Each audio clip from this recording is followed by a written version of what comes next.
said, stick by me, I'll be your guiding hand. But don't ask me what I think of you, I might not give the answer that you want me to. Howdy, I'm Joe, and this is my show, Joe's Rides.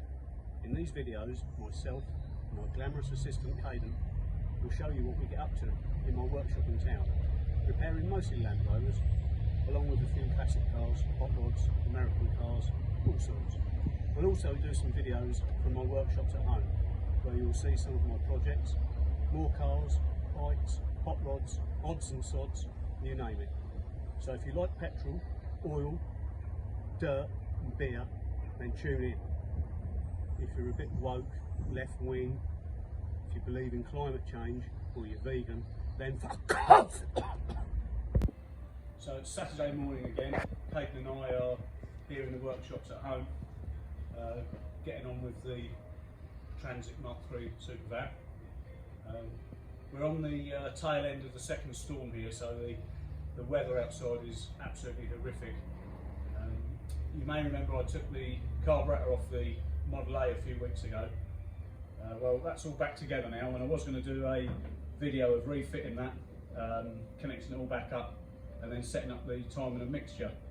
But the car's outside underneath the sheet, and like I say, it's hammering down, so we're not going to go and do that today.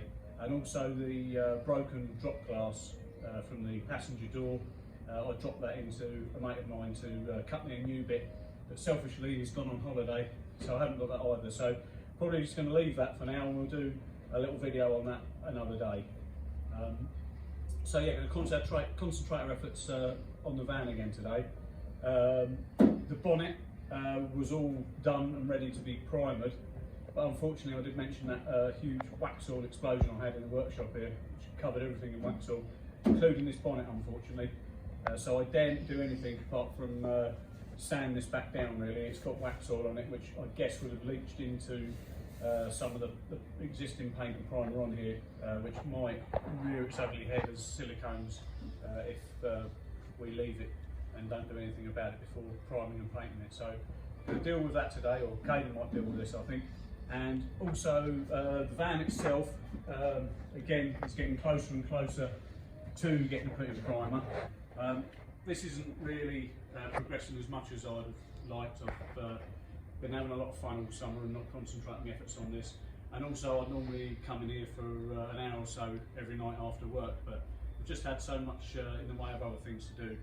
So it's not coming as quick as I like, but we're on it today.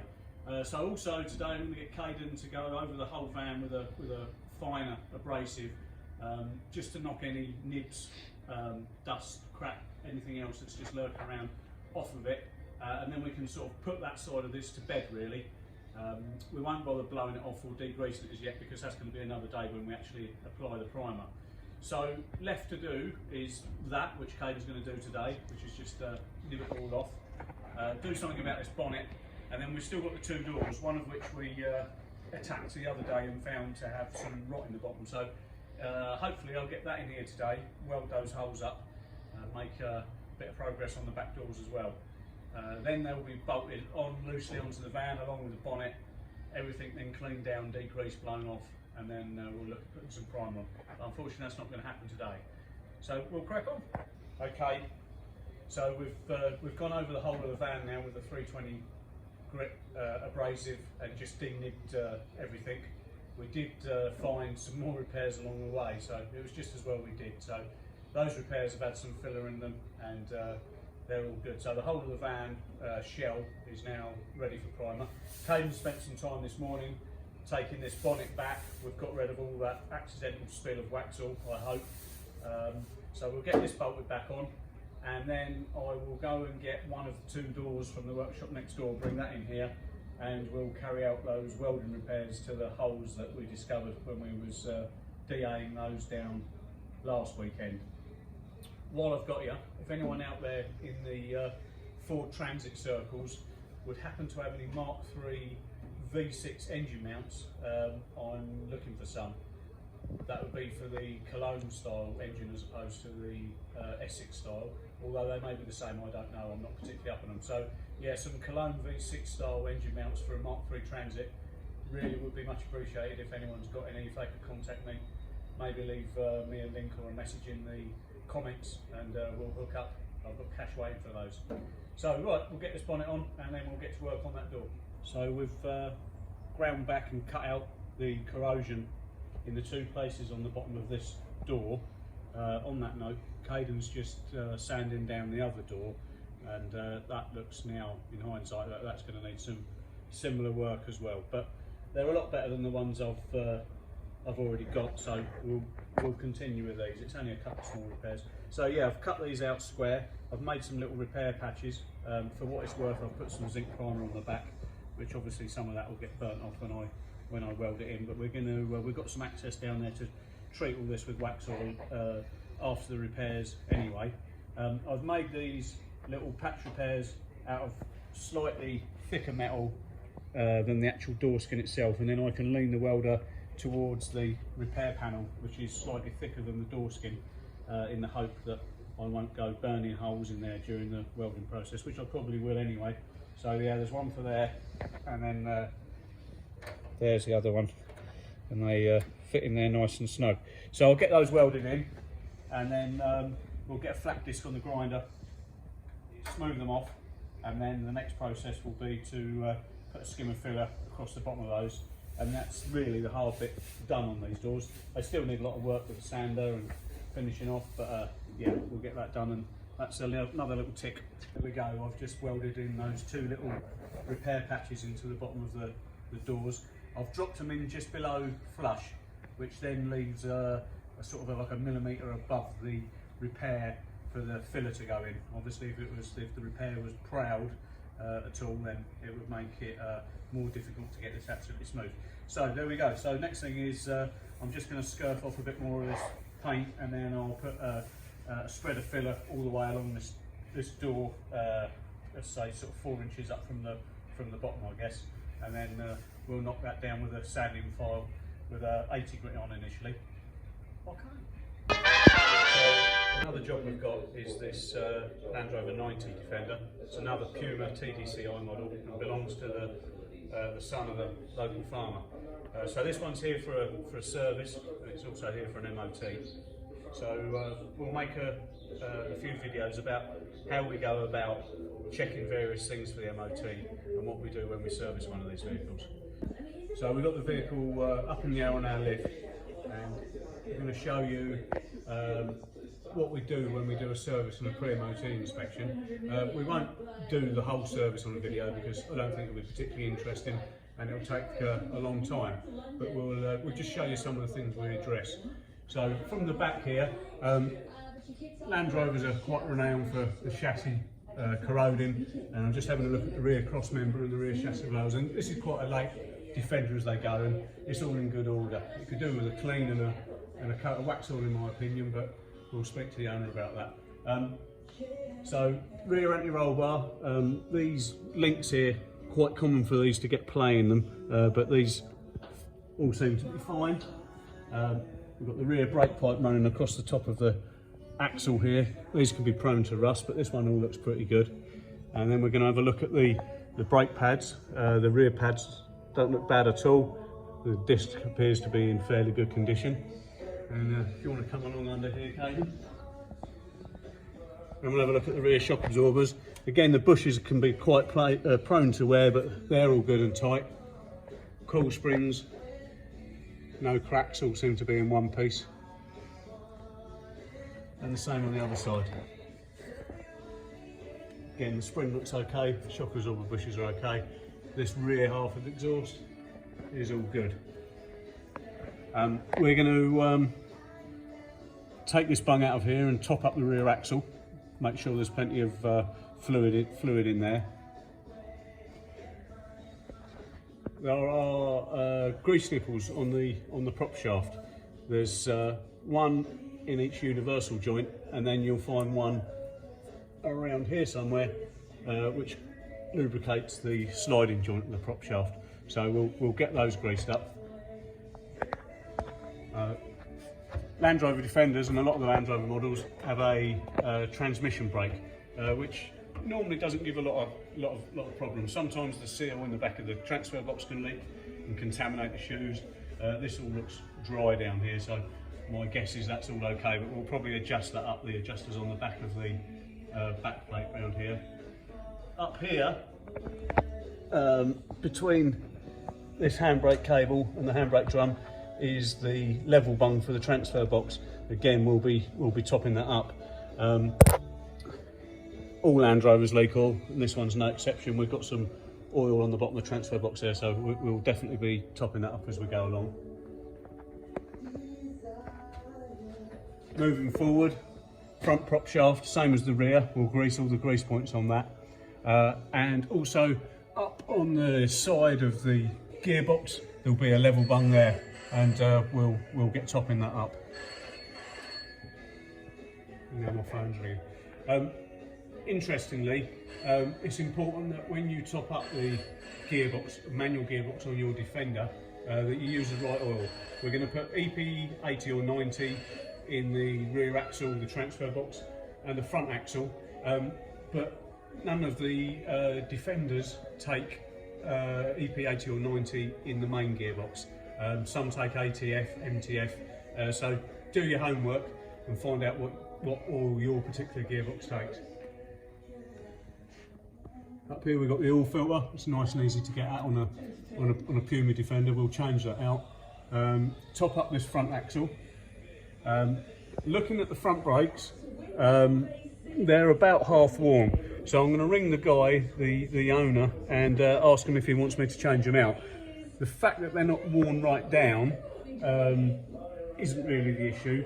As you can see, this vehicle runs around the farm and it's in the mud and crap all the time.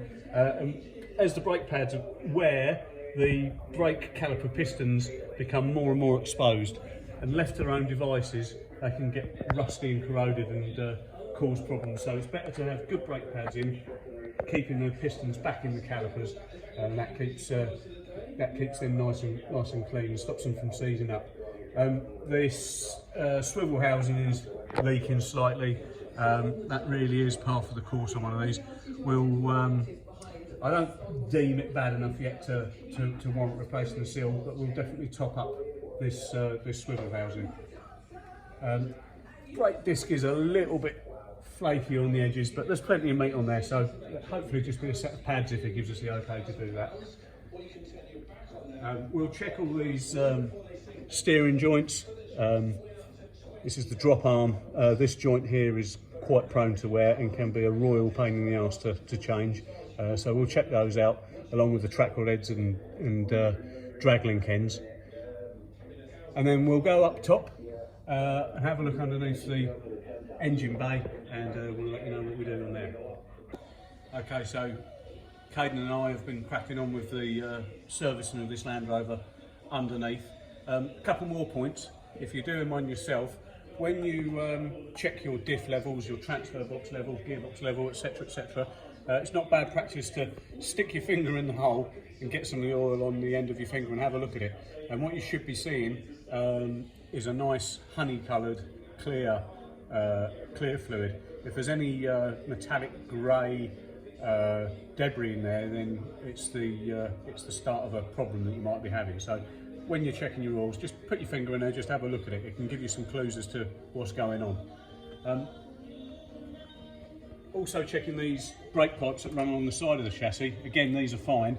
But again, put your hand up on top of the chassis. You can't see up there, but you need to have a feel along there, because when I have seen them corrode and eventually leak, it's been up here on top of this chassis rail. So it's important that you have a feel along the top of there and just make sure they don't feel too rusty. Again, these ones feel fine. Haven't adjusted the handbrake yet, but we'll do that in a minute. We'll check the front anti-roll bar links, same as the rear. They're okay, and the front springs and the front shock absorbers look okay. So next is we're going to drop the vehicle down, and we're going to sit it on these wheel frees on the ramp, which will leave the wheels off of the ground effectively, and we can check the wheel bearings, and we're going to have a look at the steering. Also, we're going to remove these front wheels. I've spoken to the customer. He's happy for us to replace the front brake pads. That's a good move on his behalf. could potentially save him money in the future, and also it'll help us top up these swivel housings, which are a little bit sweaty. So we'll top those up with a semi-grease. Also, when we've got the wheels off the ground, we'll remove the driver's side, the offside rear wheel, to replace the fuel filter. It's not necessary to remove the wheel, but while we've got the wheel gun in our hand, we'll pop it off, and it just makes changing that fuel filter a lot easier. All right. Okay, so here we are, we've dropped the car down, and we've got the wheels effectively off the ground, and that enables us to be able to check the wheel bearings. So I'm going to get hold of the wheel at 12 o'clock and 6 o'clock and try and rock it, and there's no play there. I'm going to do the same at 3 o'clock and 9 o'clock. So that wheel all feels good. I can't hear anything untoward. Sometimes you get some debris or foreign objects inside the tyre which can cause some noises, but that's pretty quiet. You've also got to be mindful that you can probably hear the disc running through the brake pads. That'll make a little bit of noise. But if you've got a wheel bearing on its way to failing, you can normally hear quite a rumble. So that one sounds fine. The other thing that can cause play to be felt in the wheels on a Land Rover is there's two pins which support the two swivel pins, an upper and a lower one, and if they get some play in them, you can also feel that when you rock the wheel. But you could do with an assistant really to have a look at those said pins when you rock the wheel if you've got play there. So we'll just check this rear one, and then we'll repeat around the other side, but we won't film that. So again, 12 o'clock and 6 o'clock, I'm rocking it, it feels fine. And 3 o'clock and 9 o'clock is good. And I'm spinning it, and I can't hear anything that I don't want to hear. So that's all good. We've already inflated the tyres, we've blown them up. So now we're going to take the front wheels off, and we're going to top up those swivel housings, and we're going to replace the front brake pads. We'll show you how we do that. This car has got locking wheel nuts. Do yourself a favour, do your garage a favour, and when you drop your car off to the garage, if you've got locking wheel nuts, tell them where the locking wheel nut key is, and make sure it's actually in the car. So okay, we've got the wheels off the Defender now. If I just go to the driver's side, offside rear chassis rail, this is where the fuel filter is located, next to the rear shock absorber. We've got the wheel, we're taking the wheels off this car anyway, but it's a whole lot easier to change this filter with the wheel off. It's got this metal protective cover around it. We'll take that off and show you what's behind there in a minute. And then moving on to the front, I'll take my torch with me. And you can now see these brake pads. You can see better now what I was trying to explain earlier, and the fact that as they wear, the pistons either side of them protrude more and leaves them open to the elements, which can eventually lead to those pistons corroding and getting pitted and causing problems, in so much so that you can end up having to buy new calipers. So to prevent that, it's better to keep your brake pads replaced on a fairly regular basis, which keeps the pistons squeezed back into the caliper. And while we've got these front wheels off, we'll also take the opportunity to top up those swivel housings that I mentioned. We'll show you how to do that as well in a minute. So another thing to note about Defenders and some of the Discoveries and other Land Rover products with alloy wheels is a lot of them have this type of wheel nut, and this wheel nut is a steel wheel nut, but on the outside of the outer edge is this chrome looking cap, which is also metal, and I think it's there for nothing else but to make the wheel nut look nice and shiny. The problem here is the steel wheel nut, or underneath this cap, rusts, and it then swells this outer cap, and it can make it very difficult to get the right size socket on this cap. So if you take your wheels off your Land Rover and you see that these are starting to swell up, it might be the time to replace them, because you know the day that it's going to give you a problem is when you're on the hard shoulder of the motorway in the pissing rain at night trying to change the wheel, and you can't get your wheel brace on because the wheel nut is swollen up. So that's another thing worth looking at on your Land Rover. Now Caden's taken the front brake pads out. Let me get my torch. He's taken the front brake pads out, and now again you can perhaps see a little bit more about why I've asked this guy if it's okay for us to replace them, because you can see the pistons are exposed and really dirty and starting to get some rust on them. So we will now clean those pistons up the best we can, give them a little bit of lubrication, just a little bit of penetrating fluid just to help them slide back in, and then we can replace the brake pads with the new ones. Okay, there we go. So Caden's pushed these pistons, give them a good clean, put a little bit of lubricant on them, just a tiny bit, and push them back into the calipers, so they're out of harm's way now. We'll probably just get a little hammer and just chip some of this surface rust off the edge of the disc. It's not really doing any harm. And here, just to show you, is a new brake pad compared to the old. So you can see the thickness of the old one there is probably about 4mm, and then the thickness of that new one is probably about 12, so quite a difference. So Caden will pop those pads in now. We're going to put some copper ease on the back of the pads, just a tiny smear of it, just to help them stop squealing and stop anything sticking. Put the pins, the anti-rattle springs and split pins back in, and then that's that side done. Obviously repeat the process on the other side, and then we'll show you about topping these swivel housings up. So as I suspected, the bung put up a fight to come out, but fortunately we've got it out. So now we're going to top it up. Land Rovers years back did top up this swivel housing with gear oil, and they've now changed it to a semi-grease, a greasy oil, an oily grease, a bit of both. And I can only think the idea behind that was to help slow down the leaks, because Land Rovers struggle to stop them leaking, I struggle to stop them leaking, so I think this was part of the answer. So if Caden, if you can come down again, I'll show you where this goes. So here's our hole, here's the bung that was a fight to remove, and then you just simply get your bottle of grease and start running it into the hole. So one of these containers will actually completely fill one swivel housing, but we're only topping up, so I'm just going to give it a few squeezes like that, and that will do. We'll put the bung back in, and that's the swivel housings topped up.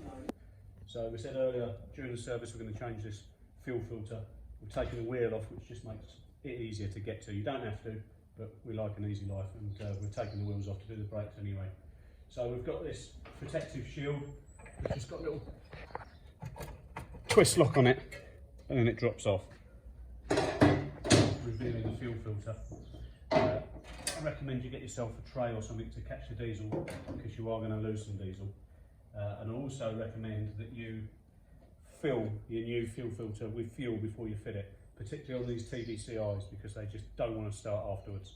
TD5s can be troublesome as well. So fill this filter up with diesel before you put it on. TDCI, the filter pushes up and twists on. It's quite easy to do really. On a TD5, the filter actually unscrews off a threaded boss. So we'll probably get Caden to pull this old one off, fill this new filter up, fit it, put the protective cover back on, and that's that part of the service done. Okay, so we moved into the under bonnet area of this TDCI Defender that we're servicing. Air filter. Air filter's here at the front of the engine bay, half underneath the wing. I'm going to remove this sensor plug. Find it easier to remove this air intake hose, and then there's a couple of clips on the sides of the filter housing, and then you can lift this lid off and retrieve your air filter. Normally find that they're in quite good condition, but we're going to replace it regardless, unless it is literally brand new. The guy's paying for the service, so putting the air filter in is part of that. Next to that, we've got our brake fluid reservoir. This line here is pretty much the low level line, so it wants to be there or just above. Now I did notice that the fluid level was down before we started this service, but that didn't concern me at the time, because I knew that the brake pads had worn, which then lets the level of the brake fluid drop. So now we've put brake pads in, that fluid level's come back up, so we don't need to top that up. That's full. There is a float switch fitted to the cap of the reservoir, which will bring a light up on the dash if the fluid is low or becomes low. They are reliable, but don't rely on it. Keep your brake fluid topped up. Down here, slightly difficult to see, and all these later Defenders, because they're all jammed full of sensors and all sorts of things now, is the clutch fluid reservoir. You'll find it very difficult to undo the lid of the clutch fluid reservoir with your hand. A, trying to get your hand down in there. B, they're often tight. So they're not very accessible and often tight. So I normally get a screwdriver, a bit brutal, and get it on the knurled part of the cap and give it a bang to release it. Then you can undo it. The clutch fluid reservoir is small. It's only about the size of an egg cup. Doesn't hold a lot of fluid. So it's important that you keep it topped up, especially on a TDCI Defender. If the fluid level gets low and you lose your clutch pedal, you can hope and pray that you can bleed it up and get it working again, because the clutch slave cylinder is actually inside the gearbox, so that can all turn into a bit of a drama. So it pays to keep your clutch fluid level topped up. So we'll top that up. It's not easy to get a jug and pour fluid in there, so you will want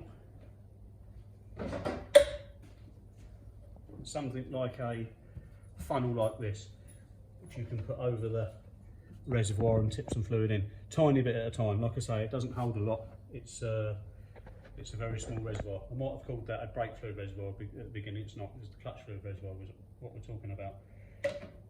That's that. Dipstick's here. Oil filler cap is just here. We've drained the oil. We need to put, give or take, around 7 litres of 530 oil in here. This is the coolant level. This is where your antifreeze and coolant mixture goes. It's clearly marked. This line here is the level for the coolant, so we'll check that. On the other side of the engine bay, we've got the screen washer fluid reservoir, so we'll top that up, and this reservoir here, that's for the power steering fluid, so we'll check that as well. In a minute, Caden's going to take this fan shroud off, and that will give us access to have a look at a few other things. So then we can get a better look at the auxiliary belt, we can have a quick peek at the radiator, and we can also have a look at the viscous fan, make sure there's no play in the hub of that.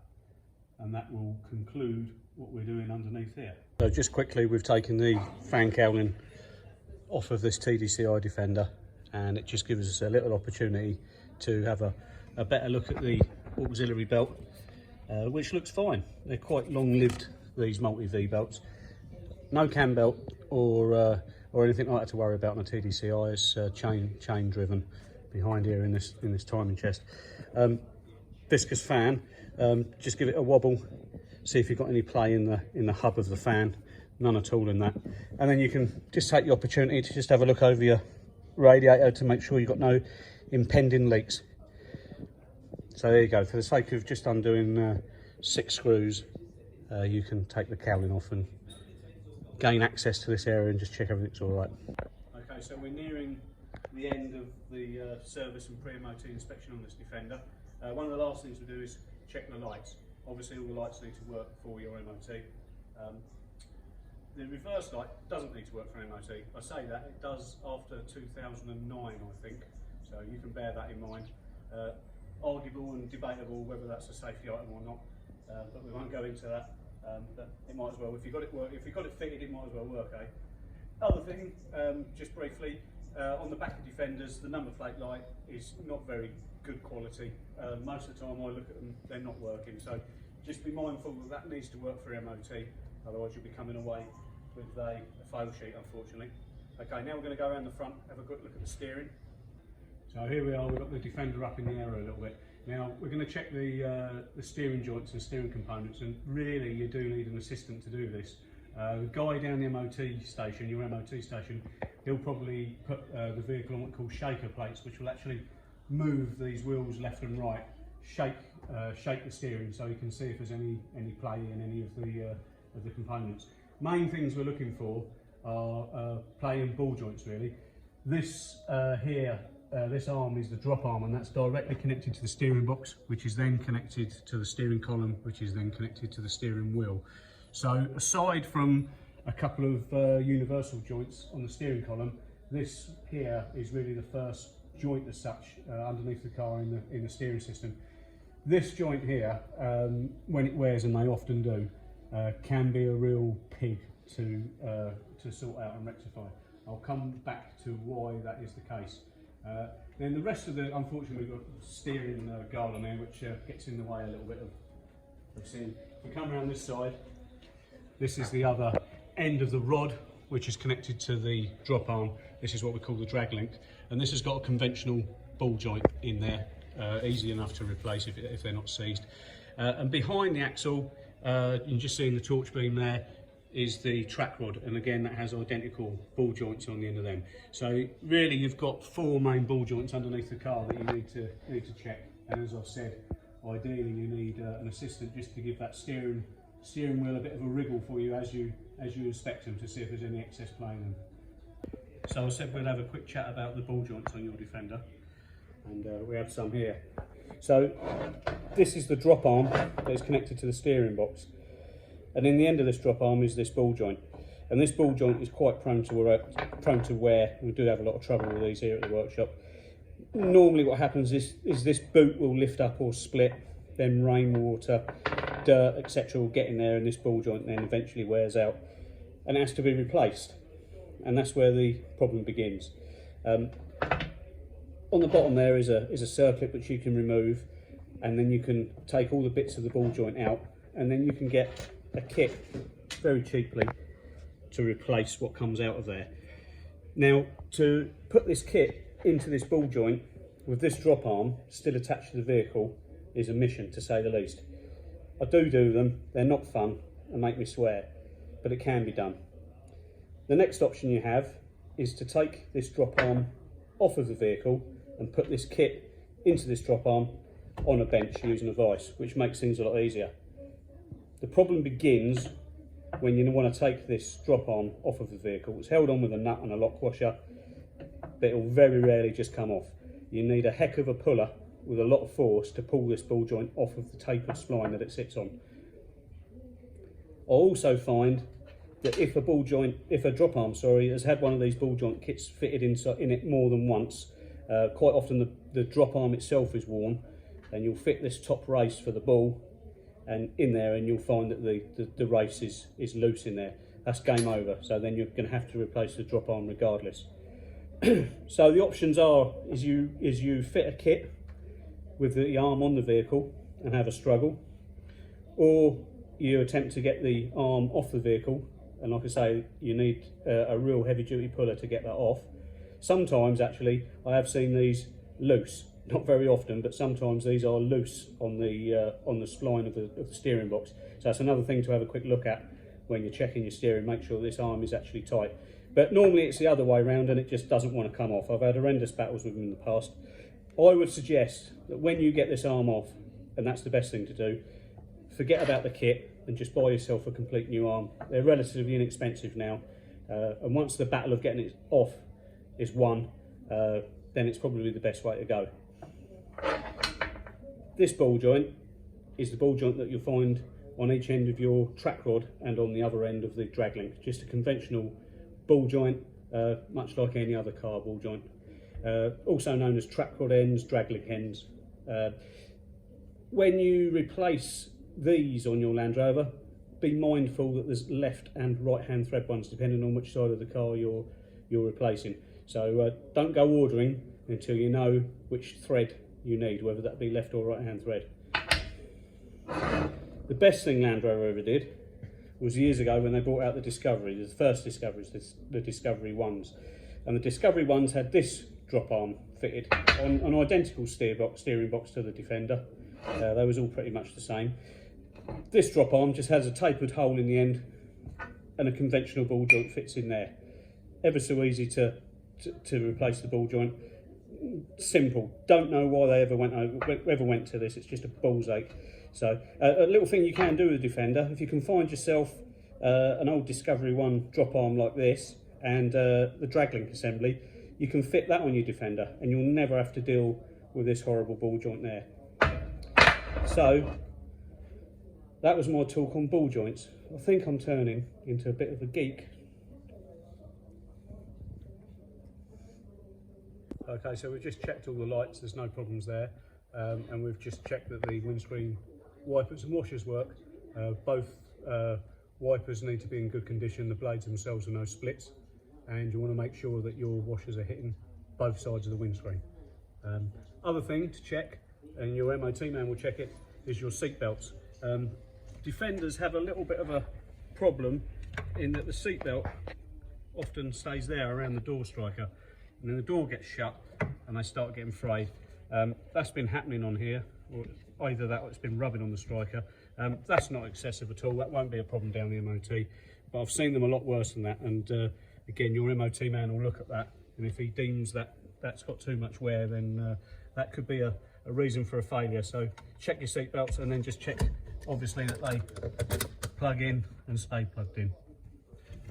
Next thing we're going to do is we're just going to run around, lubricate all the door locks and the door hinges, and then last but not least we're going to hook up the diagnostic equipment to the car, and we'll reset the service schedule on it and clear out any fault codes that might be in there.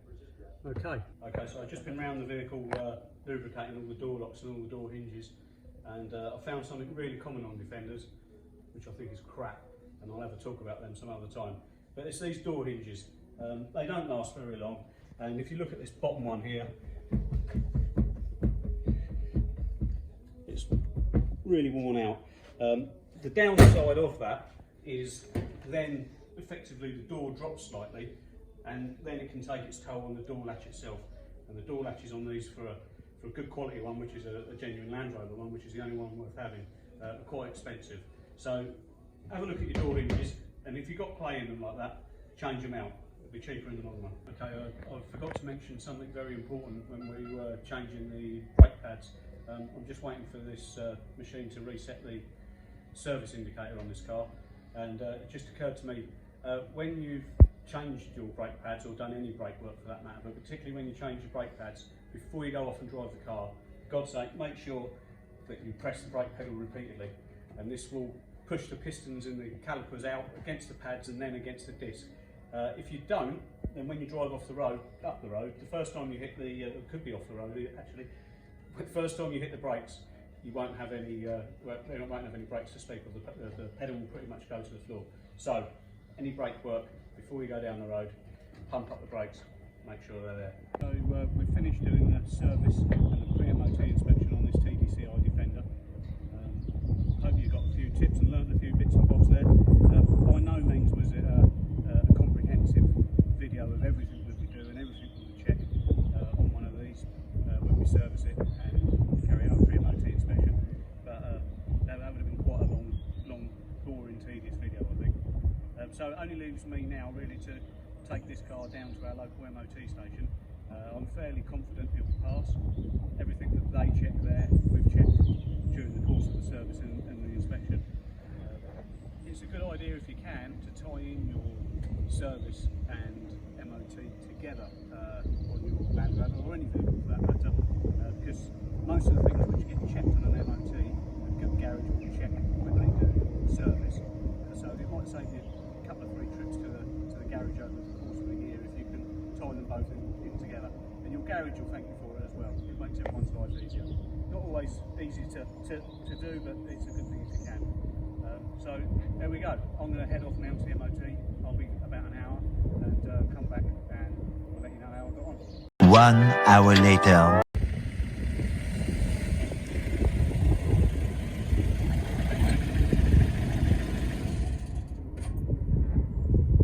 So just returned from the MOT station with this Defender, and it's passed with flying colours.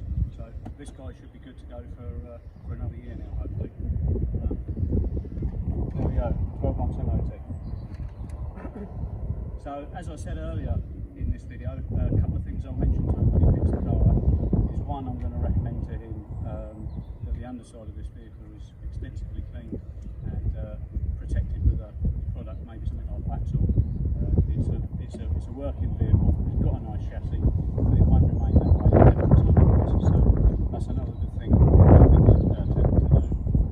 And the other thing I mentioned was his swollen nuts. I'll mention that to him as well. Or actually, what I might do is phone his wife, because he's got a case of